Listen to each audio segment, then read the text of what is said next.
Thank you ചേച്ചി.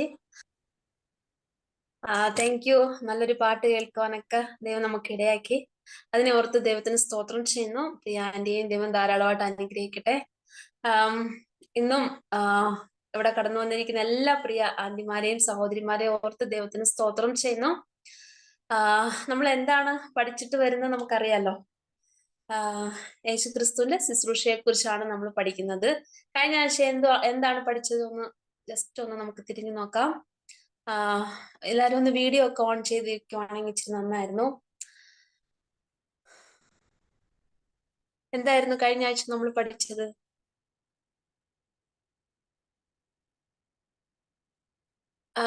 Mute എടുത്തിട്ട് പറഞ്ഞാൽ മതി. പറഞ്ഞോ. 3 കാര്യങ്ങൾ ഒരുക്കങ്ങളെ കുറിച്ച്. എന്തൊക്കെയായിരുന്നു?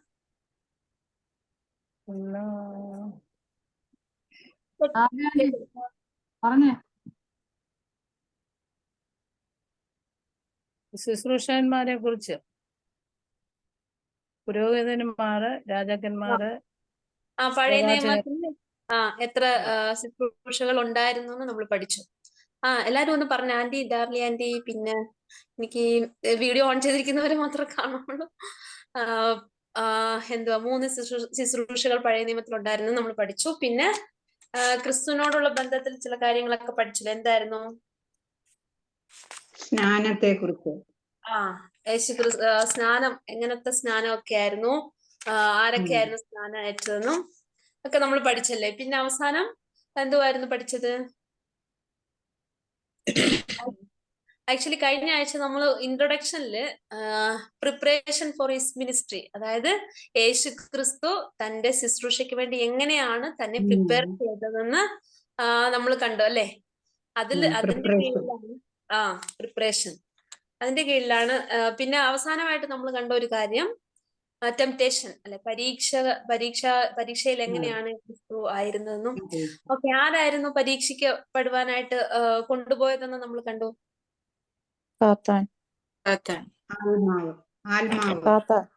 പരിശുദ്ധാത്മാവ് അവരെ കൊണ്ടുപോയി. പക്ഷെ സാത്താനാണ് പരീക്ഷിച്ചത്. പരീക്ഷകൻ സാത്താനായിരുന്നു, പക്ഷെ നടത്തിയത് പരിശുദ്ധാത്മാവായിരുന്നു.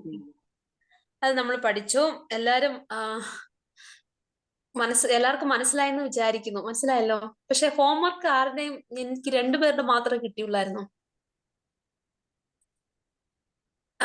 എക്സാമിന് ഹോംവർക്കും കൂടെ ആഡ് ചെയ്യുവാണെങ്കിൽ നല്ലായിരുന്നെന്ന് തോന്നുന്നു. ഞങ്ങൾ ബൈബിൾ കോളേജിലൊക്കെ പഠിക്കുമ്പോൾ അസൈൻമെന്റ് തന്നിട്ട് പറയും, ഇത് 10 മാർക്കിന് പ്രാക്ടിക്കലും കൂടെ ചേർത്താൽ നല്ലതായിരിക്കും. അപ്പോഴല്ലേ എല്ലാരും ചെയ്യുള്ളൂ. മേരി ആന്റി, ആന്റിയും പിന്നെ രേഖ ഭോവൻ എന്ന് പറഞ്ഞ ആ ഒരു സിസ്റ്റർ മാത്രമേ എനിക്ക് അയച്ചു തന്നിട്ടുണ്ടായിരുന്നുള്ളൂ. അതായത് വേദവാഹം ഞാൻ പറഞ്ഞായിരുന്നു, യേശുക്രിസ്തുവിന്റെ പരീക്ഷയും അതുപോലെ തന്നെ സ്നാനത്തെ കുറിച്ചും വായിച്ചിട്ട് നിങ്ങൾക്ക് മനസ്സിലായത് എഴുതാൻ പറഞ്ഞായിരുന്നു. എഴുതി വിട്ട 2 പേരെയും ദൈവം ധാരാളമായിട്ട് അനുഗ്രഹിക്കട്ടെ. എല്ലാരെയും അനുഗ്രഹിക്കട്ടെ. ഇനി ഈ ആഴ്ച മുതൽ ഞാൻ ഇച്ചിരി കൂടെ ചെറിയ അസൈൻമെന്റ് തരാം. അപ്പൊ നമുക്ക് എല്ലാവർക്കും എഴുതാൻ എളുപ്പമായിരിക്കുമല്ലോ. അപ്പൊ എല്ലാരും ഒന്ന് അതും കൂടെ സഹകരിക്കണം. എല്ലാരും ഈ വേദഭാഗങ്ങളൊക്കെ വായിച്ചിട്ടുണ്ടാവുമെന്ന് കരുതുന്നു. നമ്മള് പുതിയ നിയമത്തില് സുവിശേഷ ഭാഗത്ത് ചില അധ്യായങ്ങളൊക്കെ വായിക്കാൻ പറഞ്ഞായിരുന്നു. തുടർന്നും അപ്പൊ നമ്മൾ പഠിക്കുമ്പോൾ ഇച്ചിരി കൂടെ നമുക്ക് എളുപ്പമായിട്ടിരിക്കും. ദൈവം ധാരാളമായിട്ട് ഓരോരുത്തരെ അനുഗ്രഹിക്കുമാറാകട്ടെ.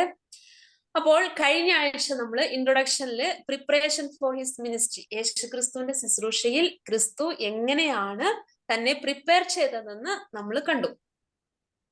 ഇന്ന് നമ്മൾ അതിന്റെ തുടർമാനമായിട്ട് യേശുക്രിസ്തുവിന്റെ ഏർലി മിനിസ്ട്രി, അതായത് ആദ്യത്തെ ആഴ്ചകളിൽ യേശുക്രിസ്തു ആദ്യമായിട്ട് ശുശ്രൂഷയ്ക്ക് വന്നപ്പോൾ എന്താണ് ചെയ്തതെന്ന് നമ്മൾ ഇന്ന് കാണുവാൻ പോകുകയാണ്. അതിനായിട്ട് നമുക്ക് ബൈബിൾ തുറക്കാം. മത്തായി എഴുതിയ സുവിശേഷം 4-ാം അധ്യായം 12 മുതൽ 25 വരെയുള്ള വാക്യങ്ങളാണ് ആദ്യത്തെ ആഴ്ചയിൽ എന്തൊക്കെ നടന്നത് മത്തായി അവിടെ രേഖപ്പെടുത്തിയിട്ടുള്ളത്. നമുക്ക് എടുക്കാം. മത്തായി എഴുതിയ സുവിശേഷം 4-ാം അധ്യായം 12-ാമത്തെ വാക്യം. മത്തായി ആരാണ് എഴുതിയത്? എന്തോ വായിക്കണോ? വായിക്കണം. അതിനു മുമ്പ് ഒരു കാര്യം കൂടെ ചോദിക്കട്ടെ. മത്തായി എഴുതിയ സുവിശേഷം ആരായിരുന്നു എഴുതിയത്? മത്തായി മത്തായി അത് പറയേണ്ട ആവശ്യമില്ലല്ലോ. അറിയാം എല്ലാവർക്കും. യേശുക്രിസ്തുവിനെ എങ്ങനെയാണ് മത്തായി ചിത്രീകരിച്ചിരിക്കുന്നത്? രാജാവായിട്ട്. ഓക്കെ, ഇതൊക്കെ നമ്മള് കുഞ്ഞിലെ മുതൽ കേൾക്കുന്ന കാര്യം. ഇതാണോ ഞങ്ങളോട് ചോദിക്കുന്നത്? യേശുക്രിസ്തുവിനെ രാജാവായിട്ടാണ് ചിത്രീകരിച്ചിരിക്കുന്നത്, അല്ലെ? അപ്പം നമ്മളിവിടെ നമ്മൾ ഈ 4 സുവിശേഷങ്ങളിലും 4 രീതിയിൽ നമുക്ക് കാണുവാനായിട്ട് കഴിയും. എന്നാൽ മത്തായി എഴുതിയ സുവിശേഷത്തിൽ നമ്മൾ നോക്കുമ്പോൾ 4-ാം അധ്യായം ആദ്യം ടെംപ്റ്റേഷൻ, പിന്നെ സ്നാനമൊക്കെ കഴിഞ്ഞ ഉടനെ എന്താണ് സംഭവിച്ചത് നമ്മൾ നോക്കുമ്പോൾ, ടെംപ്റ്റേഷൻ കഴിഞ്ഞ ഉടനെ 12-ാമത്തെ വാക്യത്തിൽ വായിക്കാം. 4-ാം അധ്യായം യോഹന്നാൻ തടവിൽ ആയി എന്ന് കേട്ടാറെ അവൻ ഗലീലയ്ക്ക് വാങ്ങിപ്പോയി. നസ്രേത്ത് വിട്ട് സെബുലൂന്റെയും നഫ്താലിയുടെയും അതിരുകളിൽ കടൽക്കരയുള്ള കഫർന്നഹൂമിൽ ചെന്ന് പാർത്തു. ഇവിടെ കുറെ സ്ഥലങ്ങളുടെ പേര് പറഞ്ഞിട്ട് എന്തൊക്കെയാന്ന് പറഞ്ഞേ? ആദ്യം വാങ്ങിപ്പോയെന്ന് പറഞ്ഞ എന്തുവാണ്? വാങ്ങിപ്പോയെന്ന് പറഞ്ഞ മലയാളമല്ലേ? പുറപ്പെട്ടു പോയി. പുറപ്പെട്ടു പോയി. Very good. ഗലീലയിലേക്ക് പോയി. ഇംഗ്ലീഷിൽ നോക്കുമ്പോൾ ഹി ഡിപ്പാർട്ടഡ് എന്നാണ് ഒരു ട്രാൻസ്ലേഷൻ പറഞ്ഞിരിക്കുന്നത്. ചില ട്രാൻസ്ലേഷനിൽ വിത്ഡ്രോൺ എന്നൊക്കെ പറഞ്ഞിട്ടുണ്ട്. അപ്പോൾ യോഹന്നാൻ തടവിലായെന്ന് കേട്ട ആ സമയത്ത് തന്നെ ഗലീലയിലേക്ക് പോയെന്ന് പറഞ്ഞു കഴിഞ്ഞിട്ട് നോക്കുമ്പോൾ അടുത്ത വാക്യത്തിൽ എന്താണ് പറഞ്ഞിരിക്കുന്നത്? ഏത് സ്ഥലത്താ പോയെന്ന് പറഞ്ഞേക്കുന്ന?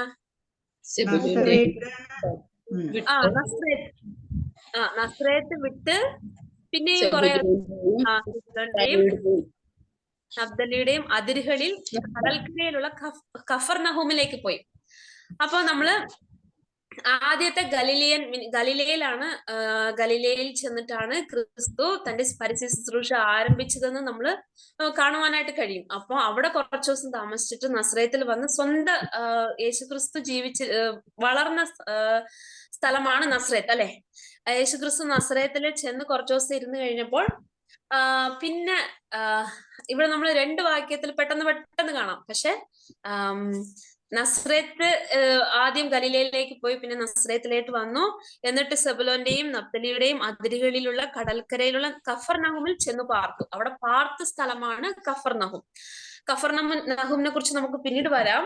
ഇവിടെ ഈ വാക്യങ്ങളിലൊക്കെ നമ്മൾ നോക്കുമ്പോൾ യേശുക്രിസ്തു ആദ്യത്തെ ആഴ്ചകളിൽ എന്താണ് ചെയ്തതെന്ന്, ആദ്യത്തെ ഗലീലിയൻ മിനിസ്ട്രിയിൽ ചെന്ന് ആദ്യ സമയം താൻ പ്രവർത്തിക്കുവാനായിട്ട് ആഗ്രഹിച്ച സമയത്ത്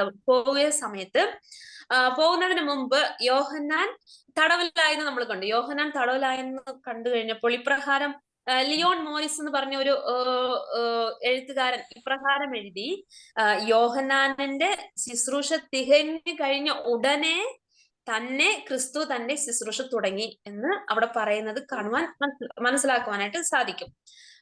യോഹന്നാന്റെ പ്രവർത്തന സമയം എന്ന് പറയുമ്പോൾ ഓൾമോസ്റ്റ് 6 months ഒക്കെ ആയിരിക്കും. എന്നിട്ട് യോഹന്നാന്റെ പ്രവർത്തനം കഴിഞ്ഞ ആ സമയത്ത് തന്നെ ക്രിസ്തു ശുശ്രൂഷ തുടങ്ങിയെന്ന് ലിയോൺ മോറിസ് എന്ന് പറഞ്ഞ രചയിതാവ് എഴുതിയിട്ടുള്ളത് കാണുവാനായിട്ട് ഇടയായി.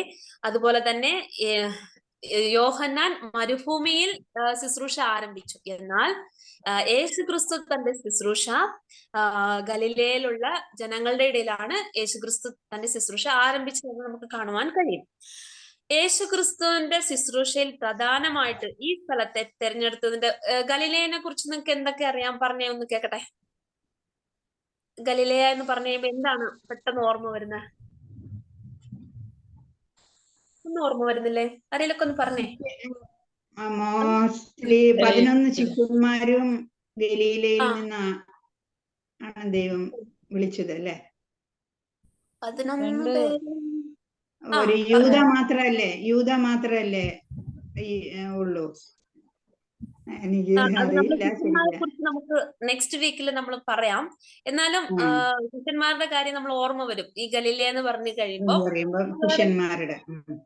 ശിഷ്യന്മാരുടെ കാര്യം ഓർമ്മ വരും. Very good. പിന്നെ ഗലീല എന്ന് പറഞ്ഞു കഴിയുമ്പോണ്ടല്ലോ മീൻ പിടിക്കുന്നു,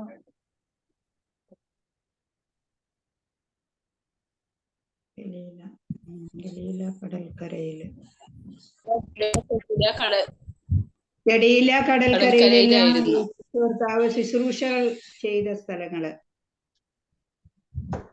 അവിടെ ജാതികളായിട്ടുള്ള ഒരു ഒത്തിരി പേരുണ്ട്. ഞാൻ പറഞ്ഞത് കേട്ടായിരുന്നോ?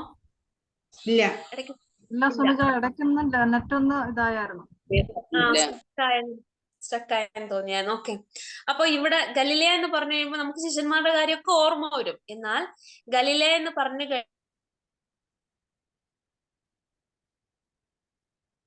അവിടെ താമസിച്ചിട്ടുണ്ട്. എന്തുകൊണ്ടാണ് ഇഷ്ടമില്ലാത്തവരെന്ന് നോക്കുമ്പോൾ അടുത്തെന്ന് പറയുമ്പോൾ ഗലീലയുടെ അടുത്തുള്ളവര് ജാതികളായിട്ടുള്ള ആൾക്കാരാണ്.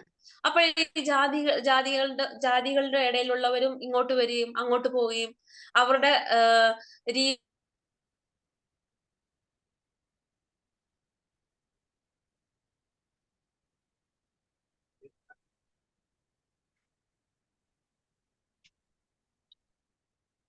ഇവിടെ യൂദയിലുള്ള യഹൂദന്മാർക്ക് ഈ ഗലീലയക്കാരെ ഇഷ്ടമില്ലായിരുന്നു.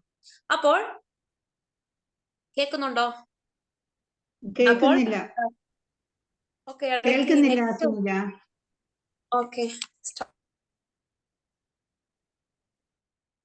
ഇവിടെ നല്ലൊരു മഴയൊക്കെ കഴിഞ്ഞിരിക്കുക. കേൾക്കാമോ? കേൾക്കാം. ഓക്കെ.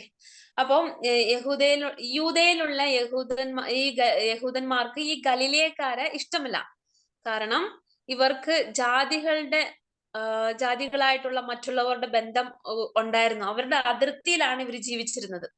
അതുകൊണ്ട് ഇവിടെ ഉള്ള ഗലീലയക്കാരെ ഈ യഹൂദന്മാർക്ക് ഇഷ്ടമില്ലായിരുന്നു. അപ്പോൾ അത് നമ്മൾ നോക്കുമ്പോൾ യോഹന്നാൻ 7-ാം അധ്യായം 41-42 വായിക്കുമ്പോൾ അതൊക്കെ നമുക്ക് മനസ്സിലാക്കുവാനായിട്ട് സാധിക്കും.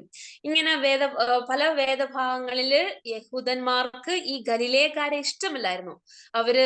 അവരുടെ അതിർത്തി എന്ന് പറയുമ്പോൾ ഈ ജാതികൾ സിറിയരും ഫലസ്തീൻകാരും ഫിലിസ്തീൻകാരുടെ ഒക്കെ അതിർത്തിയായിരുന്നു അവരവിടെ താമസിച്ചുകൊണ്ടിരുന്നത്. അപ്പോൾ ഇതൊരു വാണിജ്യ സ്ഥലമൊക്കെ ആയതുകൊണ്ട് അവര് വരികയും പോവുകയൊക്കെ ചെയ്യുന്നത് കൊണ്ട് ജാതികളുടെ ആചാരങ്ങളും ചിലതൊക്കെ ഇവർക്ക് കലർന്നിട്ടുണ്ടെന്നാണ് അവർ കരുതിയിരുന്നത്. അപ്പോൾ ഇവര് താഴ്ത്തപ്പെട്ടവരെന്നും വിദ്യാഭ്യാസത്തിൽ കുറഞ്ഞവരെന്നൊക്കെയാണ് യഹൂദന്മാരുടെ ചിന്ത. അപ്പോൾ ഈ യഹൂദന്മാർക്ക് ഗലീലയക്കാരെ ഇഷ്ടമില്ലാത്തതിന്റെ ഒരു കാരണം അതായിരുന്നു.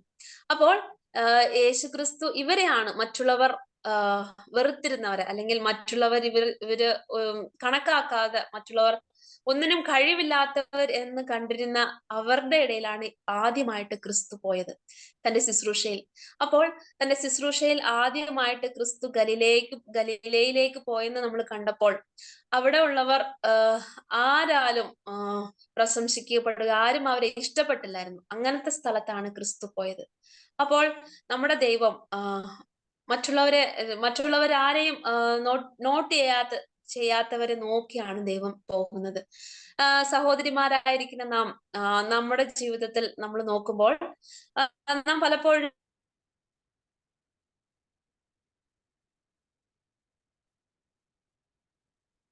പക്ഷെ അങ്ങനെ തേടി വന്നത് ക്രിസ്തു നമുക്ക് വേണ്ടിയാണ്.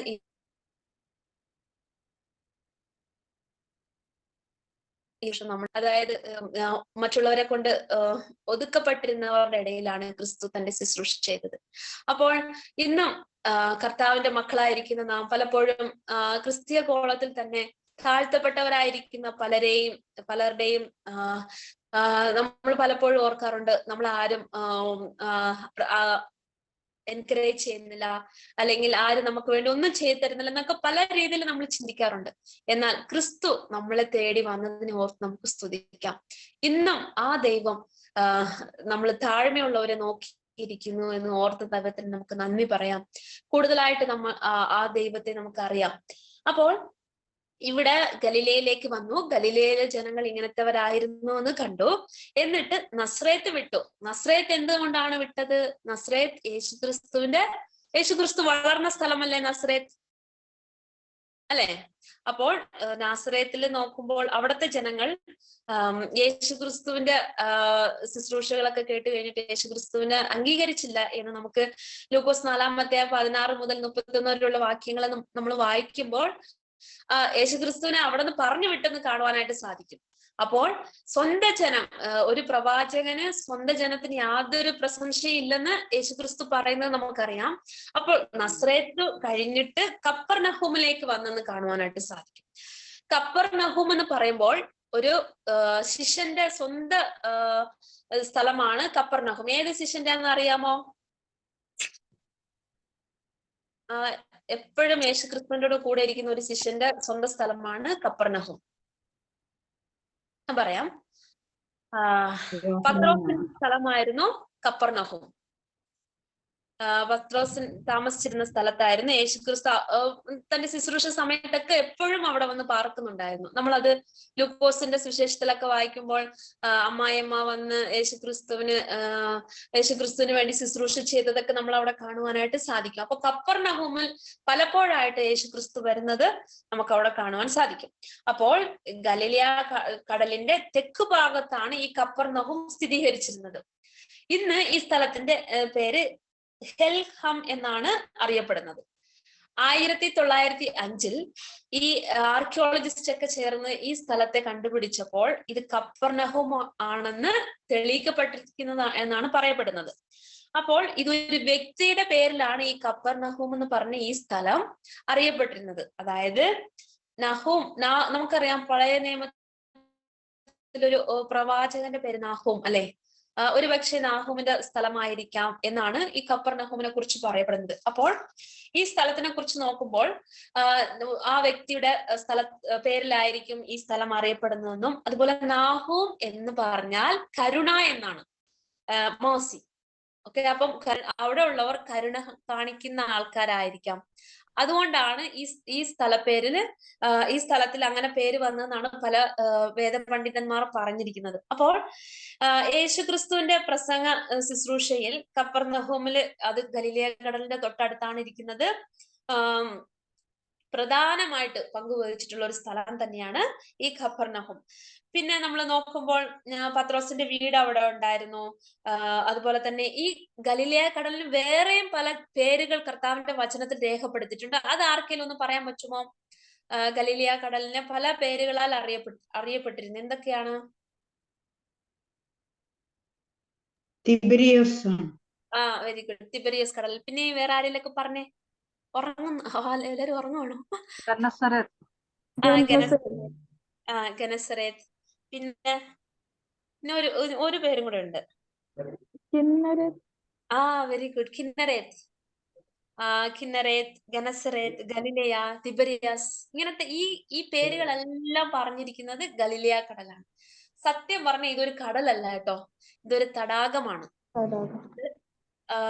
നമ്മുടെ ദൈവവചനത്തില് കടലെന്ന് പറഞ്ഞിരിക്കുന്നു കാരണം ഈ ഗലീലയ കടലിന് ചുറ്റിലും മലകളാണുള്ളത്. അപ്പൊ ഈ രാത്രി സമയമൊക്കെ ആകുമ്പോൾ അവിടുത്തെ മലകളുടെ കാറ്റൊക്കെ വന്നിട്ട് തിരമാലകൾ ആ തടാകത്തിൽ കൂടുതലായിട്ട് ഏകദേശം 11 അടി വരെയുള്ള തിരമാലകൾ രാത്രി സമയങ്ങളിൽ വരുമെന്നാണ് പറഞ്ഞിട്ടുള്ളത്. അപ്പോൾ ഈ ഗനസറേത്ത് അല്ലെങ്കിൽ ഗലീലയ, തിബരിയാസ് എന്ന് പറയുമ്പോൾ തിബരിയസ് സീസർ ഇല്ലേ, ആ പുള്ളിയുടെ പേരിലാണ് തിബരിയാസ് എന്ന് അറിയപ്പെടുന്നത്. അപ്പോൾ ഗലീലയ കടൽ, ഈ കടലൊക്കെ പറയുന്നത് ഒരു കടലയാണ് അല്ലെങ്കിൽ തടാകത്തിനെയാണ് പറഞ്ഞിരിക്കുന്നത്. ഇത് നല്ല ആഴമുള്ള ഒരു തടാകമാണ്. അതുപോലെ തന്നെ ചുറ്റിലും മലകൾ ഉണ്ടായിരുന്നത് കൊണ്ട് രാത്രി സമയങ്ങളിൽ മലകളിലുള്ള കാറ്റെല്ലാം ഒരുമിച്ച് വന്ന് ഈ കടൽ അല്ലെങ്കിൽ ഈ തടാകത്തിൽ വരുമ്പോൾ തിരമാലകളായിട്ട്, നമുക്കറിയാം യേശുക്രിസ്തു തന്റെ ശിഷ്യന്മാരെ അപ്പുറത്തോട്ട് പോകാനായിട്ട് പറഞ്ഞപ്പോൾ രാത്രി സമയം വലിയ തിരമാലകളും കോളൊക്കെ വന്നപ്പോ യേശുക്രിസ്തു കടലിന്റെ മുകളിൽ നടന്നൊക്കെ നമ്മൾ വായിക്കുന്നില്ലേ? അപ്പോൾ രാത്രി സമയങ്ങളിൽ വളരെയധികം വലിയ രീതിയിൽ തിരമാലകളൊക്കെ വരുന്ന ഒരു സ്ഥിതി അവിടെ കപ്പർനഹൂമിൽ അല്ലെങ്കിൽ ഈ ഗലീലയ കടലിൽ ഉണ്ടായിരുന്നു. അപ്പോൾ ഇങ്ങനെയാണ് ഈ കപ്പർനഹൂമിലെ ഈ കടൽ. യേശുക്രിസ്തുവിന്റെ ശുശ്രൂഷ മുഴുവനായിട്ട് നമ്മൾ നോക്കുമ്പോൾ ഈ കപ്പർനഹൂം, ഈ ഗലീലയ കടൽ, ഇതിനൊക്കെ വളരെയധികം പ്രാധാന്യം കൊടുത്തിട്ടുണ്ട്. അപ്പോൾ തന്റെ ശുശ്രൂഷയിൽ ആദ്യമേ തന്നെ യേശുക്രിസ്തു തന്റെ പ്രസംഗ ശുശ്രൂഷ ആരംഭിക്കുമ്പോൾ ആദ്യം ഗലീലയിൽ പോയി, പിന്നെ നസ്രേത്തിൽ നിന്നും പിന്നെയും ഗലീലയ കടലിന്റെ അരികത്തുള്ള കപ്പർനഹൂമിലേക്ക് യേശുക്രിസ്തു ചെന്ന് പാർത്തു എന്ന് കാണുവാനായിട്ട് കഴിയും. അപ്പോൾ ഇവിടെ വന്നിട്ട് ഈ ഖഫർനഹൂം എന്ന് പറഞ്ഞു കഴിയുമ്പോൾ ഇവിടെ യോസിഫസ് എന്നൊരു ഹിസ്റ്റോറിയൻ ഉണ്ടായിരുന്നു, യഹൂദന്മാരുടെ ഹിസ്റ്റോറിയൻ. ഇപ്രകാരം പറഞ്ഞിട്ടുണ്ടായിരുന്നു, ഏകദേശം 240ഓളം ഗ്രാമങ്ങളാണ് ഖഫർനഹൂമിൽ ഉണ്ടായിരുന്നത്. അപ്പോൾ അന്നത്തെ കാലത്ത് 240ഓളം ഗ്രാമങ്ങൾ എന്ന് പറയുമ്പോൾ അവിടെ ഏകദേശം 15,000-ൽ പരം ആൾക്കാർ ഓരോ ഗ്രാമങ്ങളിലും താമസിച്ചിരുന്നു. യോസിഫസ് എന്ന് പറഞ്ഞ ഈ ഹിസ്റ്റോറിയൻ ഈ ഖഫർനഹൂമില് ഏകദേശം 240ഓളം ഗ്രാമങ്ങൾ ഉണ്ടായിരുന്നു. ആ ഓരോ ഗ്രാമങ്ങളിലും 15,000-ൽ കുറയാത്ത ജനങ്ങൾ ഉണ്ടായിരുന്നു എന്നാണ് പറഞ്ഞിട്ടുള്ളത്. അപ്പോൾ അവിടെ ആയിരിക്കുന്നതായ ജനങ്ങൾ, പല ജാതി ജനങ്ങൾ അവിടെ ഉണ്ടായിരുന്നു. അവിടെ ഒരു വാണിജ്യ സ്ഥലമായിട്ട് അറിയപ്പെട്ടിരുന്നു. അതുപോലെ തന്നെ ഇവിടുത്തെ ജനങ്ങളുടെ പ്രത്യേകത എന്താണെന്ന് നമ്മൾ നോക്കുമ്പോൾ അവർ വളരെയധികം സന്തോഷമുള്ളവരായിരുന്നത് മാത്രമല്ല, അവർ ഒരു പുതുമയെ ആഗ്രഹിക്കുന്നവരും മാറ്റങ്ങളെ ആഗ്രഹിക്കുന്നവരുമായിരുന്നു ഖഫർനഹൂമിലുള്ള ഗ്രാമവാസികൾ എന്ന് പറയപ്പെട്ടിരുന്നു. അപ്പോൾ ഇവിടെ നമ്മൾ നോക്കുമ്പോൾ അസീരിയക്കാര് അവിടെ വന്ന് അതുവഴി പോകും. പിന്നെ നമ്മൾ പഴയ നിയമത്തില് സോളമന്റെ കാലത്താണെങ്കിൽ നോക്കുമ്പോൾ ദേവാലയം പണിയുമ്പോൾ അവിടെ തിബേരിയ ആ കടലിലൂടെ കൊണ്ടുവന്ന് വലിയ ഈ ദേവദാരുവിന്റെ തടികളൊക്കെ കൊണ്ടുവന്ന് ദേവാലയം പണിയുവാനായിട്ട് ഇടവരുത്തി എന്നൊക്കെ നമ്മൾ അവിടെ കാണുവാനായിട്ട് കഴിയും. അപ്പോൾ വാണിജ്യ കേന്ദ്രമായിട്ടും ഈ സ്ഥലം അറിയപ്പെട്ടിരുന്നു. അതുപോലെ തന്നെ അവിടെ ഉള്ളവർ പല രീതിയിലുള്ള കൾച്ചർ അല്ലെങ്കിൽ അസീരിയക്കാരുടെ ആ ഒരു ഇരുട്ടിലൊക്കെ ആയിരുന്നു അവിടുത്തെ ജനങ്ങൾ. അപ്പോൾ ആ ഇരുട്ടിലായിരുന്നവരെ നോക്കുവാനായിട്ട് ക്രിസ്തു വെളിച്ചം കൊണ്ടുവന്നെന്ന് അവിടെ കാണുവാനായിട്ട് സാധിക്കും. അപ്പോൾ സെബുലോൺ ദേശവും നഫ്തലി ദേശവും കടൽക്കരയിലും യോർദാൻ അക്കരയിലുള്ള നാടും ജാതികളുടെ ഗലിലയും ഇങ്ങനെ ഇരുട്ടിലിരിക്കുന്ന ജനം വലിയൊരു വെളിച്ചം കണ്ടു മരണത്തിന്റെ ദേശത്തിലും നിഴലിലും ഇരിക്കുന്നവർക്ക് പ്രകാശം ഉദിച്ചു. അപ്പോൾ ഇങ്ങനെ ഇരുട്ടിലിരിക്കുന്ന പല രീതിയില് ജാതികളുടെ ഇൻഫ്ലുവൻസും ഇങ്ങനെയൊക്കെ താമസിച്ചുകൊണ്ടിരുന്ന ഇരുട്ടിലിരുന്ന ജനങ്ങൾക്ക് വെളിച്ചം പകരുവാനായിട്ട് ക്രിസ്തു അവിടെ ചെന്നെന്ന് നമുക്ക് അവിടെ കാണുവാനായിട്ട് സാധിക്കും. അപ്പോൾ യേശു ക്രിസ്തു ഈ ലോകത്തിൽ വന്നത് ഇരുട്ടിലിരിക്കുന്നവർക്ക് വെളിച്ചം പകരുവാനായിട്ട്. തന്റെ പരസ്യ ശുശ്രൂഷയിൽ ആദ്യമേ തന്നെ മുഴുവനായിട്ട് ഇരുട്ടിലിരിക്കുന്നവരുടെ ഇടയിലാണ് ക്രിസ്തു വന്നതെന്ന് നമുക്ക് കാണുവാൻ സാധിക്കും. അപ്പോൾ ഇരുട്ടിലിരിക്കുന്ന ജനങ്ങൾ പ്രകാശം കാണുവാനായിട്ട് ക്രിസ്തു വന്നപ്പോൾ യേശു ക്രിസ്തുവിനെ അനുഗമിക്കുന്നവരായിരിക്കുന്ന നാം ഓരോരുത്തരും ഇരുട്ടിലിരിക്കുന്നവർക്ക് വെളിച്ചം പകരുവാനായിട്ടാണ് ദൈവം നമ്മളെ ഇവിടെ ആക്കി വെച്ചിരിക്കുന്നത്. പലപ്പോഴും നാം അത് മറന്നു പോകാറുണ്ട്. നമ്മൾ ഇരുട്ടിലിരിക്കുന്നവർക്ക് വേണ്ടിയിട്ട് നമ്മൾ വെളിച്ചം കൊടുക്കുന്നവരാണെന്ന് നമ്മൾ പലപ്പോഴും മറന്നു പോകുന്നവരാണ്. എന്നാൽ വെളിച്ചം കൊടുക്കുന്നവരായിട്ട് ഈ ലോകത്തിലായിരിക്കണം. അത് തന്നെയാണ് യേശു ക്രിസ്തു തന്റെ ഗിരിപ്രഭാഷണത്തിൽ പറഞ്ഞു, നിങ്ങൾ ഈ ലോകത്തിന് വെളിച്ചമാണ്, അല്ലെ? അപ്പോൾ അതൊക്കെ യേശു ക്രിസ്തുവിന്റെ ആദ്യത്തെ ആ മിനിസ്ട്രിയിൽ വരുന്നതാണ്. തന്റെ ഗിരിപ്രഭാഷണം അതൊക്കെ 5 മുതൽ 7 വരെയുള്ള അധ്യായങ്ങൾ മത്തായി നമുക്ക് അവിടെ കാണുവാനായിട്ട് സാധിക്കും. അപ്പോൾ യേശു ക്രിസ്തു ഈ ലോകത്തിൽ വന്നപ്പോൾ ഇരുട്ടിലിരിക്കുന്നവർ വെളിച്ചം കാണുവാനായിട്ടാണ് തന്റെ ശുശ്രൂഷ അവിടെ ആരംഭിച്ചത്. അപ്പോൾ ഈ ലോകത്തിൽ നമ്മളെ ചുറ്റിയിരിക്കുന്ന ഇരുട്ടിലിരിക്കുന്നവർക്ക് വെളിച്ചം പകരുവാനായിട്ട് ദൈവം നമ്മെ ആക്കി വെച്ചിരിക്കുന്നു. ഒരുപക്ഷെ തീർച്ചയായിട്ടും നമ്മുടെ ജീവിതത്തിലൂടെ നമ്മൾ വെളിച്ചം പകരണം. നമ്മുടെ പ്രാർത്ഥനയിലൂടെ നമ്മൾ മറ്റുള്ളവർക്ക് വേണ്ടി പ്രാർത്ഥിക്കുന്നതിലൂടെ വെളിച്ചം പകരണം. അതാണ് ദൈവം നമ്മളെ കുറിച്ചും ആഗ്രഹിക്കുന്നത്. ഓക്കെ, നമ്മുടെ പാഠത്തിലേക്ക് വരാം. അപ്പോൾ യേശു ക്രിസ്തു ഇരുട്ടിലിരിക്കുന്നവർക്ക് വെളിച്ചം പകരുവാനായിട്ട് ഗലീലയിലും ഖഫർനഹൂമിലൊക്കെ ചെന്ന് പ്രവർത്തിച്ചെന്ന് നമ്മൾ കണ്ടു. അതുപോലെ തന്നെ യേശു ക്രിസ്തു തന്റെ പരസ്യ ശുശ്രൂഷയിലെ ഏറ്റവും അധികം യഹൂദന്മാർക്ക് വേണ്ടിയിട്ടാണ് ഉള്ളതായിരുന്നു എന്ന് നമുക്കത് കാണുവാനായിട്ട് സാധിക്കും. യഹൂദന്മാരുടെ ഇടയിലാണ് യേശു ക്രിസ്തു ആദ്യമായിട്ട് പ്രസംഗിച്ചു തുടങ്ങിയതെന്നും 17-ാമത്തെ വാക്യത്തിൽ നമ്മൾ വായിക്കുവാൻ സാധിക്കും. നമുക്ക് വായിക്കാം. മത്തായി എഴുതിയ സുവിശേഷം 4-ാം അധ്യായം 17-ാമത്തെ വാക്യം. അന്നു മുതൽ യേശു സ്വർഗരാജ്യം സമീപിച്ചിരിക്കയാൽ മാനസാന്തരപ്പെടുവീൻ എന്ന് പ്രസംഗിച്ചു തുടങ്ങി. അന്ന് മുതൽ യേശു സ്വർഗരാജ്യം സമീപിച്ചിരിക്കുന്നു എന്ന് എന്നതുകൊണ്ട് അല്ലെങ്കിൽ സമീപിച്ചിരിക്കുകയാൽ മാനസാന്തരപ്പെടുവീൻ എന്ന് പ്രസംഗിച്ചു തുടങ്ങി. മാനസാന്തരപ്പെടണം. യേശു ക്രിസ്തുവിന്റെ പ്രസംഗത്തിൽ മാനസാന്തരപ്പെടണം എന്ന് ക്രിസ്തു പറയുന്നത് അവിടെ കാണുവാനായിട്ട് സാധിക്കും. അതുപോലെ തന്നെ യോഹന്നാന്റെ പ്രസംഗവും ഏകദേശം ഇതുപോലെ തന്നെയായിരുന്നു. യേശു ക്രിസ്തുവിനെ അല്ലെങ്കിൽ ഒരു മേശിയാവിനെ നിങ്ങൾ അറിയേണ്ടതിനായിട്ട് നിങ്ങൾ മാനസാന്തരപ്പെടണം. യേശു ക്രിസ്തു വന്നപ്പോഴും പറയുകയാണ് മാനസാന്തരപ്പെടുവീൻ, നിങ്ങളുടെ പാവങ്ങളിൽ നിന്ന് മാനസാന്തരപ്പെട്ട് കർത്താവിലേക്ക് തിരിയുവീൻ എന്ന് പറയുന്നത് കാണുവാനായിട്ട് സാധിക്കും. ഇന്നും നമ്മൾ ആ പ്രസംഗമാണ് ഇന്ന് മനുഷ്യരോട് നമ്മൾ പറയുന്നതെന്നും മനസ്സിലാക്കുവാനായിട്ട് സാധിക്കും. അതിനെക്കുറിച്ച് നമ്മൾ കൂടുതലായിട്ട് പഠിക്കുകയാണെങ്കിൽ നമുക്ക് വളരെയധികം സമയം വേണ്ടിയതായിട്ട് വരും. അപ്പോൾ യേശു ക്രിസ്തു തന്റെ പരസ്യ ശുശ്രൂഷയിൽ തന്റെ പ്രവർത്തനം ആരംഭിക്കുമ്പോൾ ആദ്യം ഇരുട്ടിൽ നിന്നിരിക്കുന്ന വെളിച്ചം കാണേണ്ടതിനായിട്ട് ഒരു സ്ഥലത്ത് ചെന്നെന്നും തന്റെ പ്രസംഗം ആരംഭിച്ചതെന്ന് നമുക്ക് കാണുവാനായിട്ട് സാധിക്കും. ആദ്യമായിട്ട് ക്രിസ്തു ആരിലാണ് പ്രസംഗിക്കുവാനായിട്ട്, ആർക്ക് വേണ്ടിയിട്ടാണ് പ്രസംഗിക്കുവാനായിട്ട് തുടങ്ങിയത്? യഹൂദന്മാർക്ക് വേണ്ടി അല്ലെ? അപ്പൊ യഹൂദന്മാർക്ക് വേണ്ടിയിട്ടാണ് ആദ്യം പ്രസംഗിക്കുവാനായിട്ട് തുടങ്ങിയത് നമ്മൾ കണ്ടു. അപ്പോൾ മത്തായി എഴുതിയ സുവിശേഷം തന്റെ ആദ്യ ആഴ്ചയിൽ ഈ കാര്യങ്ങളൊക്കെ ചെയ്യുമ്പോൾ, പിന്നെ നമ്മൾ 5 മുതൽ 7 വരെയുള്ള വാക്യങ്ങളൊക്കെ സെർമൺ ഓൺ ദ മൗണ്ട്, അതിനെ കുറിച്ച് നമ്മൾ ഓൾറെഡി പഠിച്ചു കഴിഞ്ഞതാണ്. അതൊക്കെ തന്റെ ശുശ്രൂഷയിൽ വരുന്ന ഒരു കാര്യമാണ്. അപ്പോൾ ഇത് കഴിഞ്ഞിട്ട് നമുക്ക് പ്രത്യേകമായിട്ട് യോഹന്നാന്റെ സുവിശേഷത്തിലേക്ക് വരാം. യോഹന്നാന്റെ സുവിശേഷത്തിൽ വരുമ്പോൾ നമുക്ക് വായിക്കാം. യോഹന്നാൻ എഴുതിയ സുവിശേഷം 1-ാം അധ്യായം 19-ാമത്തെ വാക്യം. യോഹന്നാൻ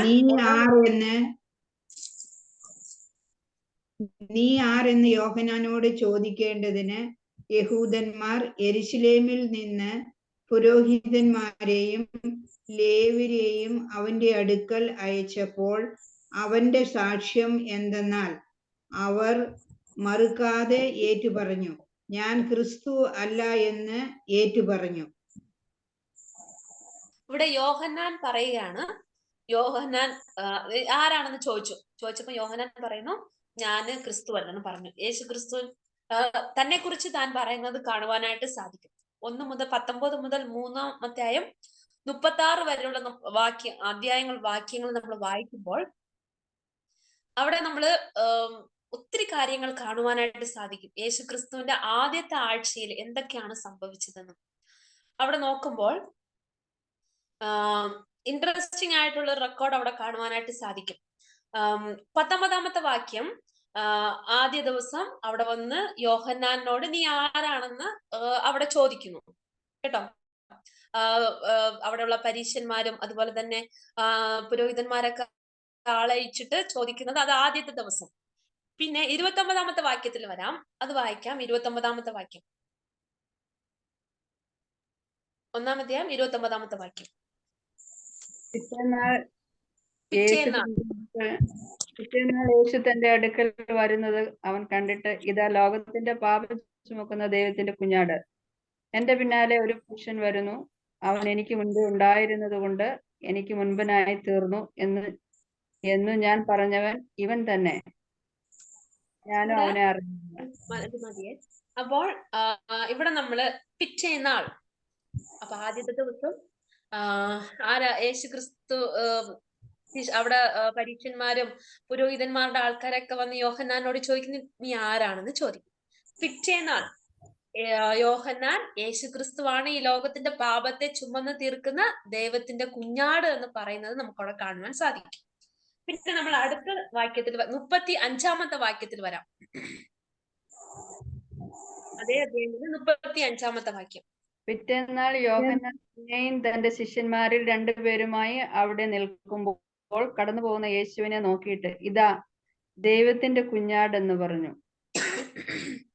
പിന്നെ അവിടെ പിറ്റേന്നാൾ എന്ന് നമ്മൾ അവിടെ കാണുവാനായിട്ട് സാധിക്കും. അപ്പോൾ പിറ്റേന്നാൾ തന്റെ ശിഷ്യന്മാരോട് പറയാണ് യേശു ക്രിസ്തുവിനെ കുറിച്ച്.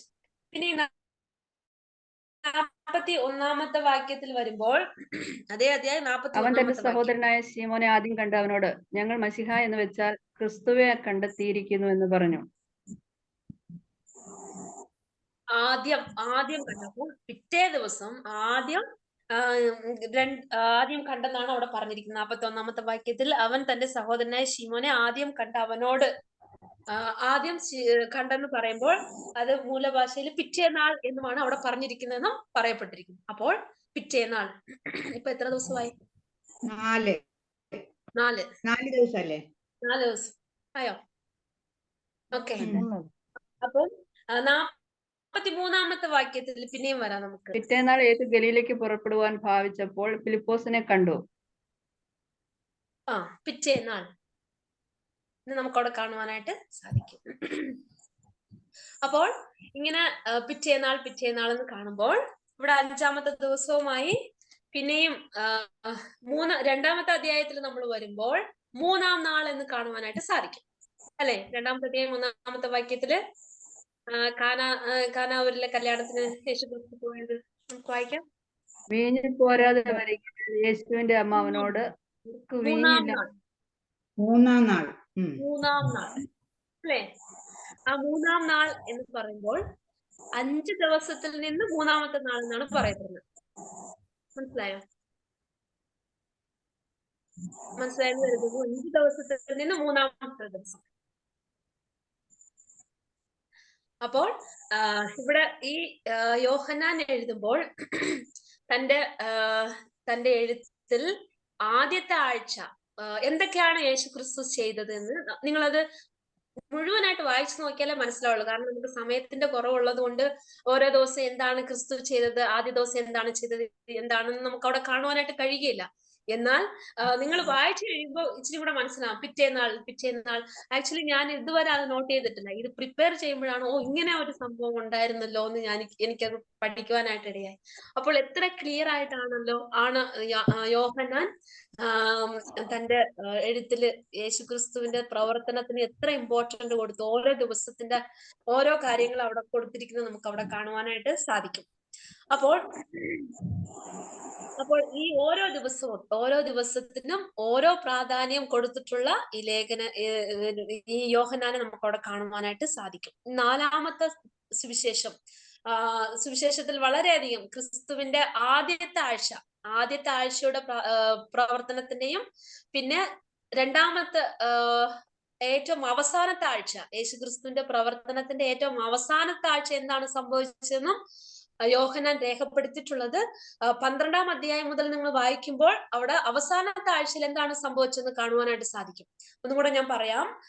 1-ാമത്തെ അധ്യായത്തില് ആദ്യത്തെ ആഴ്ച എന്താണ് സംഭവിച്ചതെന്നും 12 മുതലുള്ള അധ്യായങ്ങളില് അവസാനത്തെ ആഴ്ച പാഷൻ വീക്ക് എന്ന് പറയുമല്ലോ, എന്താണ് സംഭവിച്ചതെന്നും യോഹന്നാൻ രേഖപ്പെടുത്തിയിട്ടുള്ളത് കാണുവാനായിട്ട് സാധിക്കും. അപ്പോൾ വളരെ പ്രാധാന്യം അർഹിക്കുന്ന ഈ പ്രവർത്തനം എത്രമാത്രം ക്ലിയർ ആയിട്ടാണ് ഈ സുവിശേഷങ്ങളിലൊക്കെ രേഖപ്പെടുത്തിയിട്ടുള്ളത്. ലൂക്കോസ് എഴുതിയ സുവിശേഷങ്ങളിലും നമുക്കവിടെ കാണുവാനായിട്ട് സാധിക്കും.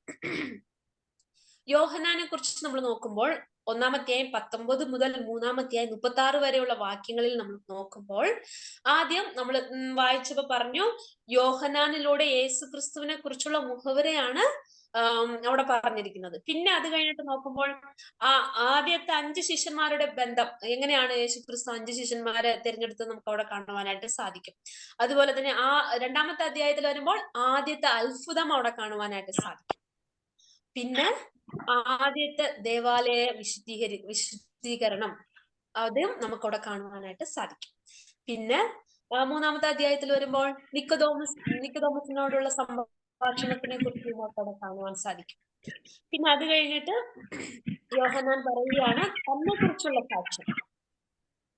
തന്നെ കുറിച്ചുള്ള സാക്ഷ്യം പറയുന്നത് കാണുവാൻ സാധിക്കും. അപ്പോൾ ഇങ്ങനെ ഈ റെക്കോർഡ്സ് എല്ലാം ഈ യോഹന്നാൻ അവിടെ രേഖപ്പെടുത്തിയിട്ടുള്ളത് കാണുവാൻ സാധിക്കും. അപ്പോൾ യേശുക്രിസ്തുവിന്റെ ആദ്യത്തെ ആഴ്ചയിലെ ശുശ്രൂഷകൾ എന്ന് പറയുമ്പോൾ ആക്ച്വലി ഒരു കാര്യം കൂടെ പറയാനായിട്ട് ഞാൻ ഓർത്തായിരുന്നു. അതായത് ശിഷ്യന്മാരെ തിരഞ്ഞെടുത്ത കാര്യത്തെ കുറിച്ച്. പക്ഷെ അത് നമുക്കിപ്പം തുടങ്ങിയെങ്കിൽ തീർക്കാനായിട്ട് പറ്റത്തില്ല. അതുകൊണ്ട് നമുക്ക് അടുത്ത ആഴ്ച പഠിക്കാം. അപ്പൊ ഇന്ന് നമ്മൾ പഠിച്ച കാര്യങ്ങൾ ഒന്നും കൂടെ നമുക്ക് തിരിഞ്ഞു നോക്കാം. യേശുക്രിസ്തുവിന്റെ ആദ്യ ആഴ്ചയിലെ മിനിസ്ട്രി പ്രവർത്തനങ്ങൾ എന്ന് പറയുമ്പോൾ ആദ്യം എവിടെയാണ് യേശുക്രിസ്തു പോയത്?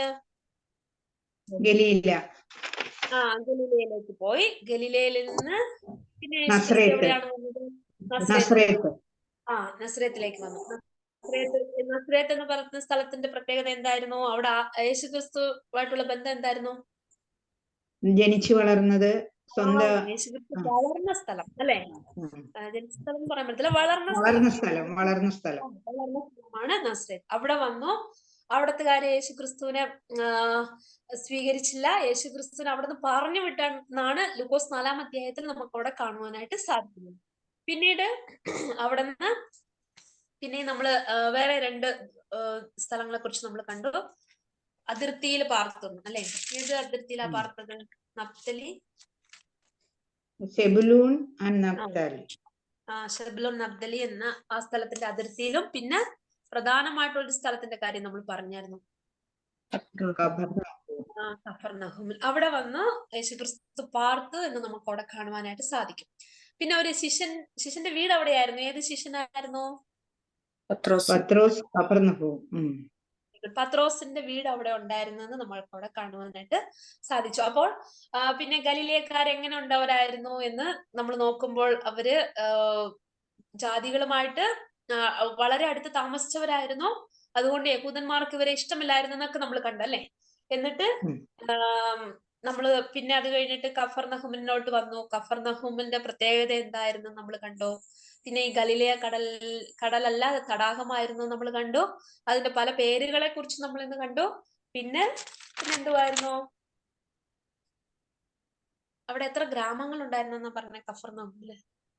240ഓളം ഗ്രാമങ്ങൾ ഉണ്ടായിരുന്നു എന്നും നമ്മൾ കണ്ടു. പിന്നെ അത് കഴിഞ്ഞിട്ട് 240ഓളം ഗ്രാമങ്ങളിൽ ഏകദേശം എത്ര ജനങ്ങളാണ് ഉണ്ടായിരുന്നത്? 15,000 ആൾക്കാരുണ്ടായിരുന്നു. പിന്നെ വേറൊരു കാര്യം കൂടെ കഫർനഹൂമിലെ ആൾക്കാരെ കുറിച്ച് നമ്മൾ പഠിച്ചു. അവര് എങ്ങനെയുള്ള ആൾക്കാരായിരുന്നു? അവർ സന്തോഷമുള്ളവരായിരുന്നു. പിന്നെ മാറ്റങ്ങൾ ആഗ്രഹിക്കുന്നു. മാറ്റങ്ങൾ ആഗ്രഹിക്കുന്നവരും പുതുമയെ ആഗ്രഹിക്കുന്നു. Okay, very good. അപ്പോ ഇങ്ങനെയുള്ളവരുടെ ഇടയിലാണ് യേശുക്രിസ്തു കഫർനഹൂമിൽ ഒന്ന് പാർത്ത് തന്റെ പ്രവർത്തനം ചെയ്തതെന്ന് നമുക്ക് അവിടെ കാണുവാനായിട്ട് സാധിക്കും. പിന്നെ യേശുക്രിസ്തു പ്രസംഗിക്കുവാനായിട്ട് തുടങ്ങി അല്ലെ? 17-ാമത്തെ വാക്യത്തിൽ നമ്മൾ അത് കണ്ടു. പ്രസംഗിക്കുവാനായിട്ട് തുടങ്ങി. അങ്ങനെ പ്രസംഗം അവിടെ അത് നിർത്തിയിട്ട് നമ്മൾ യോഹന്നാന്റെ സുവിശേഷത്തിലോട്ട് വന്നല്ലേ. അപ്പോൾ ആദ്യത്തെ ആഴ്ച എന്താണ് സംഭവിച്ചതെന്ന് ഓരോ ദിവസവും യോഹന്നാൻ തന്റെ ഗ്രന്ഥത്തിൽ വളരെ ബ്രീഫായിട്ട് വ്യക്തമായിട്ട് നമുക്ക് അവിടെ പറഞ്ഞിട്ടുള്ളത് നമുക്ക് അവിടെ കാണുവാനായിട്ട് സാധിക്കും. പിന്നെ അത് കഴിഞ്ഞിട്ട് ആദ്യത്തെ ആഴ്ചയും പിന്നെ ഏതാഴ്ചയാ യോഹന്നാൻ രേഖപ്പെടുത്തിയിട്ടുള്ളത് തന്റെ സുവിശേഷത്തില്? ആദ്യത്തെ ആഴ്ചയും അവസാനത്തെ പാഷൻ വീക്ക്, ആ ആഴ്ചയും രേഖപ്പെടുത്തിയിട്ടുണ്ട് യോഹന്നാൻ സുവിശേഷത്തിൽ നമ്മൾ കണ്ടു. അപ്പോൾ ഈ യോഹന്നാൻ സുവിശേഷം നമ്മൾ വളരെയധികം വായിക്കുമ്പോൾ വളരെ സന്തോഷമുള്ള ഒരു അനുഭവമായിരിക്കും ഓരോ അധ്യായങ്ങളൊക്കെ വായിക്കുമ്പോൾ. അങ്ങനത്തെ രീതിയിൽ നമ്മൾ വായിക്കുവാനും പഠിക്കുവാനും ദൈവം നമുക്ക് കൃപ ചെയ്യട്ടെ. പിന്നെ നമ്മൾ ഓരോ കാര്യങ്ങളും എങ്ങനെയാണ് ഈ യോഹന്നാൻ തന്റെ എഴുത്തിൽ രേഖപ്പെടുത്തിയിട്ടുള്ളത്, യോഹന്നാനെ കുറിച്ചും പിന്നെ ശിഷ്യന്മാരെ കുറിച്ചും ആദ്യത്തെ 5 ശിഷ്യന്മാരെ കുറിച്ചും പിന്നെ ആദ്യത്തെ അത്ഭുതം എന്താണെന്നും പിന്നെ ആദ്യത്തെ ദേവാലയ വിശുദ്ധീകരണത്തെ കുറിച്ചും അതൊക്കെ നമ്മൾ കണ്ടില്ലേ. അവിടെയൊക്കെ യോഹന്നാൻ 1 മുതൽ 3 വരെയുള്ള അധ്യായങ്ങളിൽ നമ്മൾ നോക്കുമ്പോൾ ഇങ്ങനത്തെ കാര്യങ്ങളൊക്കെ നമുക്ക് അവിടെ കാണുവാനായിട്ട് സാധിക്കും. പിന്നെ ഈ കാര്യങ്ങളൊക്കെ നമ്മൾ പഠിക്കുമ്പോൾ യേശുക്രിസ്തുവിന്റെ ആദ്യത്തെ ആഴ്ചയിലെ പ്രവർത്തനം, യേശുക്രിസ്തുവിന്റെ പ്രവർത്തനം എന്ന് പറയുമ്പോൾ അത് നമ്മുടെ വളരെയധികം നമുക്ക് സന്തോഷം നൽകുന്നതാണ്. പഠിക്കുന്നത് എനിക്ക് വളരെ സന്തോഷമുള്ള ഒരു കാര്യമാണ്. യേശുക്രിസ്തുവിനെ കുറിച്ച് ഇങ്ങനെ ഒരു പഠനം ഇതുവരെ ഞാൻ ചെയ്തിട്ടുണ്ടോ എന്ന് എനിക്കറിയില്ല. കാരണം ഞാൻ പഠിക്കുമ്പോഴാണ് ഇത്രയധികം കാര്യങ്ങൾ യേശുക്രിസ്തുവിന്റെ ശുശ്രൂഷയിൽ ഉണ്ടല്ലോ എന്ന് എനിക്കും മനസ്സിലാക്കുവാനായിട്ട് ഇടയായി. അപ്പോൾ ഇന്നത്തെ ഹോംവർക്ക് എന്ന് പറയുന്നത് വളരെ എളുപ്പമാണ്. നമ്മൾ അടുത്ത ആഴ്ച പഠിക്കുവാൻ പോകുന്നതിനോട് ബന്ധമുള്ളതാണ്. ഇന്ന് യോഹന്നാൻ 1-ാം അധ്യായം വായിക്കണം കേട്ടോ. കാരണം ഇന്ന് നമ്മൾ പറഞ്ഞ കാര്യങ്ങളൊക്കെ അതിൻ്റെ അകത്തുണ്ട്. പിന്നെ ശ്രദ്ധയോടെ വായിക്കണം. BSM ഒക്കെ പഠിച്ചവരാണ്, അതുകൊണ്ട് ഞാൻ അതിനോടുള്ള ബന്ധത്തിൽ ഹോംവർക്ക് തരുന്നില്ല. നമ്മൾ അടുത്ത ആഴ്ച പഠിക്കുവാനായിട്ട് പോകുന്നത് ശിഷ്യന്മാരെ യേശുക്രിസ്തു തിരഞ്ഞെടുത്തതിനെ കുറിച്ചാണ്. അപ്പോൾ വേറെ ഒന്നും ചെയ്യണ്ട, 12 ശിഷ്യന്മാരുടെ പേര് മാത്രം എഴുതിയാൽ മതി കേട്ടോ. എളുപ്പമുള്ള ഹോംവർക്ക് അല്ലേ. ശിഷ്യന്മാരുടെ പേര് മാത്രം എഴുതിയാൽ മതി. എഴുതി എനിക്ക് ജസ്റ്റ് ഒരു ഫോട്ടോ എടുത്തയച്ചു തന്നു എന്റെ നമ്പറിലോട്ട്. അപ്പൊ ഈ ആന്റിമാരും സഹോദരിമാരൊക്കെ പഠിക്കുന്നുണ്ടല്ലോ എന്നുള്ളൊരിതാ. പിന്നെ ഞാൻ ഓർത്ത് അവസാന നമ്മുടെ എക്സാമിന്റെ സമയത്ത് ഈ അസൈൻമെന്റും കൂടെ ഇൻക്ലൂഡ് ചെയ്യുവാണെങ്കിൽ, അത് അഡ്മിന്മാരോട് ചോദിച്ചിട്ട് ഞാൻ പറയാമേ, ഇൻക്ലൂഡ് ചെയ്യുവാണെങ്കിൽ ഇച്ചിരി കൂടെ നല്ലതായിരിക്കും. കാരണം നമ്മൾ അപ്പോഴല്ലേ മാർക്ക് കിട്ടും. അപ്പൊ ഞാൻ ഒരു ദിവസത്തെ അസൈൻമെന്റ് ചെയ്തില്ലെങ്കിൽ എന്റെ മാർക്ക് പോകുമല്ലോ എന്ന് ഓർത്തിട്ട് ഞങ്ങളൊക്കെ ബൈബിൾ കോളേജ് പഠിക്കുവായിരുന്നു. അപ്പൊ എല്ലാ അസൈൻമെന്റും നമ്മൾ വളരെയധികം ഉത്സാഹത്തോടുകൂടെ ചെയ്യും. അപ്പൊ അങ്ങനെ ഞാൻ ചോദിച്ചിട്ട് പറയാമേ അഡ്മിന്മാരോട്. അപ്പൊ കഴിഞ്ഞ ആഴ്ചത്തെ ഹോംവർക്ക് എന്തായിരുന്നു? യേശുക്രിസ്തുവിന്റെ പരീക്ഷകളും അതുപോലെ വേറെ എന്തായിരുന്നു? പരീക്ഷയും സ്നാനത്തെ കുറിച്ച് ബ്രീഫായിട്ട് എഴുതാൻ പറഞ്ഞു. ഈ ആഴ്ച എളുപ്പമുള്ളതാണ് 12 ശിഷ്യന്മാരുടെ പേര്. സ്ഥലം കൂടെ എഴുതിയാൽ നല്ലതായിരുന്നു. അത് നിങ്ങൾക്ക് പറ്റുവാണെങ്കിൽ എഴുതിക്കോ. ചിലപ്പോ സ്ഥലത്തിനെ കുറിച്ച് ചിലപ്പോൾ നിങ്ങൾക്ക് സെർച്ച് ചെയ്യേണ്ട വരുമായിരിക്കും. അതുകൊണ്ട് പേര് സ്ഥലവും പറ്റുവാണെങ്കിൽ പേര് മാത്രം എഴുതിയാലും മതി. എഴുതിയാലും ഫുൾ മാർക്കാ കേട്ടോ. അപ്പം അപ്പോസ്തലന്മാർ അല്ലെങ്കിൽ ശിഷ്യന്മാരുടെ 12 പേരുടെ പേര് മാത്രം എഴുതിയാൽ മതി. ഇതാണ് ഇന്നത്തെ ഹോംവർക്ക്. പിന്നെ യോഹന്നാൻ 1-ാം അധ്യായം വായിക്കാൻ മറക്കല്ലേ. അതാണ് നമ്മൾ ഇന്ന് പഠിച്ചത്. പിന്നെ യോഹന്നാൻ 1-ാം അധ്യായം പോയ ആഴ്ച നമ്മൾ വായിച്ചു കാണും. മത്തായി 4-ാമത്തെ അധ്യായം. അപ്പോൾ ഇന്ന് നമ്മൾ പഠിച്ച കാര്യങ്ങൾ ക്ലിയർ ആണെന്ന് വിചാരിക്കുന്നു. എന്തെങ്കിലും സംശയങ്ങളോ എന്തെങ്കിലും ഉണ്ടെങ്കിൽ ഇപ്പൊ ചോദിക്കാം.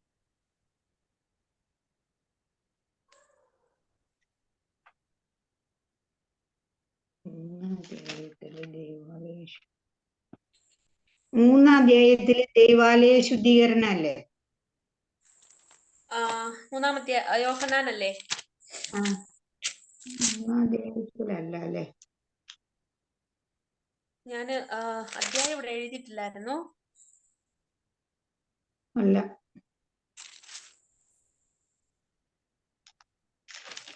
നിക്കോദോമസിനെ കുറിച്ചാ 3-ാം അധ്യായത്തില്. നിക്കോദോമസ് ക്രിസ്തുവിന്റെ അടുത്ത് വന്നില്ലേ? അതായിരുന്നു. അതെ.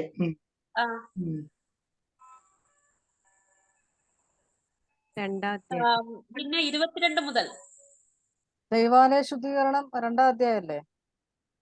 2-ാം അധ്യായത്തിലാ. രേഖ ചേച്ചി പറഞ്ഞായിരുന്നു.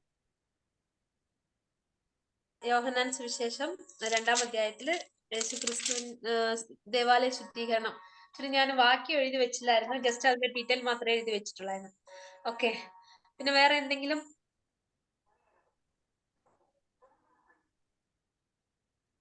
വേറെ ഒന്നും ഇല്ലെന്ന് വിചാരിക്കുന്നു. എന്തെങ്കിലും സംശയങ്ങൾ ഉണ്ടെങ്കിൽ ചോദിക്കാം. എനിക്ക് അറിയത്തില്ലെങ്കിൽ ഞാൻ പഠിച്ചിട്ട് വന്ന് പറയാം. പിന്നെ അതായത് ഈ നമ്മുടെ സബ്ജക്റ്റിനോടുള്ള ബന്ധത്തിൽ കേട്ടോ, പുറത്തൊന്നും ചോദിക്കല്ലേ. നമ്മളിപ്പോ പഠിച്ചുകൊണ്ടിരിക്കുന്ന ഈ യേശുക്രിസ്തുവിന്റെ ശുശ്രൂഷയോടുള്ള ബന്ധത്തില് നമുക്ക് പഠിക്കാം, പ്രാർത്ഥിക്കാം. കൂടുതലായിട്ട് യേശുക്രിസ്തുവിന്റെ ശുശ്രൂഷ ഈ ലോകത്തിൽ എങ്ങനെയാണ് ക്രിസ്തു വന്നപ്പോൾ ശുശ്രൂഷ ചെയ്തതെന്ന് കൂടുതലായിട്ട് പഠിക്കാനായിട്ട് ദൈവം നമുക്ക് ഓരോരുത്തർക്കും കൃപ തരുമാറാകട്ടെ. പ്രത്യേകിച്ചും ഞാൻ ഓർത്തും പ്രാർത്ഥിക്കണം. ഇത്രത്തോളം പ്രാർത്ഥിച്ചതിന് വളരെ നന്ദി. തുടർന്ന് ഓർത്ത് പ്രാർത്ഥിക്കണം. പ്രാർത്ഥനയോടുകൂടി തന്നെ തുടർന്നുള്ള ക്ലാസ്സുകൾ മുൻപോട്ട് പോട്ടെ. ദൈവം നാം ഓരോരുത്തരോടും ഇടപെടുമാറാകട്ടെ. ദൈവത്തിന്റെ നാമത്തിന് മാത്രം മഹത്വമുണ്ടാകട്ടെ. Thank you Sunija. കർത്താവ് ധാരാളമായിട്ട് അനുഗ്രഹിക്കട്ടെ. ഈ വർഷം നമ്മൾ കൂടുതലായിട്ട് പഠിക്കാൻ പോകുന്നത് കർത്താവായ യേശുക്രിസ്തുവുമായിട്ട് റിലേറ്റഡ് ആയിട്ടുള്ള കുറെ കാര്യങ്ങളാണ് നമ്മൾ പഠിക്കുന്നത്. ഞങ്ങൾ ഈ വർഷം ഇങ്ങനെയാണ് ആലോചിച്ചിരിക്കുന്നത്. അതിന്റെ ഭാഗമായിട്ടാണ് സുനിജ ഇപ്പോൾ യേശുക്രിസ്തുവിന്റെ മിനിസ്ട്രീസ് എന്ന വിഷയം ചെയ്തുകൊണ്ടിരിക്കുന്നത്. സുനിജയെ ഓർത്ത് എല്ലാവരും പ്രാർത്ഥിക്കണം. കുഴപ്പമില്ല സുനിജ, ഈ ഹോംവർക്കിനൊക്കെ മാർക്ക് കൊടുത്തോളൂ. അപ്പൊ അതിനനുസരിച്ച് എക്സാം ചെയ്താൽ മതി. ഓക്കെ. ബാക്കി സബ്ജക്റ്റിന്റെ കാര്യം എങ്ങനെയാണെന്ന് എനിക്കറിയില്ല. സുനിജയുടെ സബ്ജക്റ്റിന് അത് അലോഡാണ്, കുഴപ്പമില്ല. അപ്പൊ ദൈവം നമ്മെ സഹായിക്കട്ടെ. നിങ്ങൾ പലരും നന്നായിട്ട് ക്ലാസ്സുകൾ കേട്ടു, റെസ്പോണ്ട് ചെയ്തു. നിങ്ങളോട് എല്ലാവരോടും നന്ദി അറിയിക്കുന്നു. വരും ദിവസങ്ങളിലും ഈ സഹകരണം ഉണ്ടാവണം എന്ന് ഞങ്ങൾ ആഗ്രഹിക്കുകയും അപേക്ഷിക്കുകയും ചെയ്യുന്നു. കർത്താവ് നമ്മെ സഹായിക്കട്ടെ. ഞാൻ തന്നെ പ്രാർത്ഥിക്കാം അല്ലേ? ഡാർലിയാൻ്റെ മിക്ക ദിവസവും പ്രാർത്ഥിക്കാം. ഓക്കെ, പ്രാർത്ഥന. പരിശുദ്ധ പിതാവേ, ഞങ്ങൾ അങ്ങേക്ക് നന്ദിയോട് സ്തോത്രം ചെയ്യുന്നു. ഈ ദിവസവും കർത്താവിന്റെ സന്നിധിയിലേക്ക് അടുത്ത് വരുവാനും അവിടുത്തെ മാറ്റമില്ലാത്ത വചനം കേൾക്കുവാൻ ദൈവം ഞങ്ങളെ സഹായിച്ചു. പ്രത്യേകിച്ച് കർത്താവെ, അവിടുത്തെ കുറിച്ചാണ് ഈ ദിവസം ഞങ്ങൾ പഠിച്ചുകൊണ്ടിരിക്കുന്നത്. അവിടുത്തെ കൃപ ഞങ്ങൾക്ക് ധാരാളമായിട്ട് ആവശ്യമാണ് കർത്താവെ, അങ്ങയെക്കുറിച്ച് പഠിക്കുവാനായിട്ട്. അവിടുത്തെ ഔന്നത്യത്തിന് മുമ്പിൽ, അവിടുത്തെ ഉന്നതിക്ക് മുമ്പിൽ കർത്താവെ ഞങ്ങൾ ആരുമല്ല എന്ന് ഞങ്ങൾ സമ്മതിക്കുന്നു കർത്താവെ. ഞങ്ങളൊന്നുമല്ല കർത്താവെ. അങ്ങയെക്കുറിച്ച് ഉള്ള പഠനങ്ങളൊക്കെ ഞങ്ങളെ സംബന്ധിച്ചിടത്തോളം വളരെ അപ്രാപ്യമായ കാര്യമാണെങ്കിലും ഞങ്ങൾ തിരുമുമ്പാകെ ഞങ്ങളെ വിധേയപ്പെടുത്തുന്നു, ഞങ്ങളെ താഴ്ത്തുന്നു. അങ്ങയെക്കുറിച്ച് ആഴമായി പഠിക്കുവാനുള്ള എല്ലാ ദൈവകൃപയും തന്ന് ഞങ്ങളെ സഹായിക്കണം. ശേഷം സുനിതയ്ക്ക് വേണ്ടി പ്രാർത്ഥിക്കുന്നു. പ്രിയ സഹോദരിയും ദൈവകരങ്ങളെടുത്ത് ഉപയോഗിക്കണമേ. ഇന്നും കർത്താവ് ഉപയോഗിച്ചതിനായിട്ട് സ്തോത്രം. ഇന്നത്തെ ക്ലാസ്സിൽ പങ്കെടുത്ത എല്ലാ ആന്റിമാരെയും സഹോദരിമാരെയും ഓർത്ത് പ്രാർത്ഥിക്കുന്നു. അവരുടെ വിലപ്പെട്ട സമയങ്ങൾ, വളരെ തിരക്കുകളുള്ളവരാണ് പലരും. അല്പനിമിഷം ദൈവവചന പഠനത്തിന് വേണ്ടി തുറന്ന മനസ്സോടെ ഇന്ന് ജോയിൻ ചെയ്ത എല്ലാവരെയും കർത്താവ് സഹായിക്കണം. വരും ദിവസങ്ങളിൽ പ്രിയപ്പെട്ടവരെല്ലാവരും കൂട്ടിവരുത്തണം. ഇനിയും വരുവാനും പങ്കെടുക്കുവാനും ആഗ്രഹിക്കുന്നവരെയും കർത്താവ് കൂട്ടിവരുത്തണം. ഇപ്പോൾ കർത്താവെ ഞങ്ങൾ പിരിഞ്ഞു പോകുന്നു. ഇന്നത്തെ ക്ലാസ്സിൽ യാതൊരു തടസ്സങ്ങളും ഇല്ലാതെ ഈ ക്ലാസ് നടക്കുവാൻ കർത്താവ് കൃപ ചെയ്തതിനായിട്ട് നന്ദി പറയുന്നു. വിവിധ ശുശ്രൂഷകൾ ചെയ്തവർക്കായിട്ടും സ്തോത്രം. എല്ലാ നന്മകളായി ഞങ്ങളെ നിറയ്ക്കണം. പ്രാർത്ഥന കേട്ടതിനായി നന്ദി. എല്ലാ മുഹൂർത്തവും കർത്താവിന്റെ സന്നിധിയിൽ അർപ്പിക്കുന്നു. ഞങ്ങൾക്കായി ജീവനെ വിടുന്നു. ക്രിസ്തുയേശുവിൻ തന്നെയുള്ള നാമത്തിൽ അപേക്ഷിക്കുമ്പോൾ ദൈവം. ആമേൻ. അപ്പൊ ശരി, ഓക്കെ, ബൈ. ബൈ.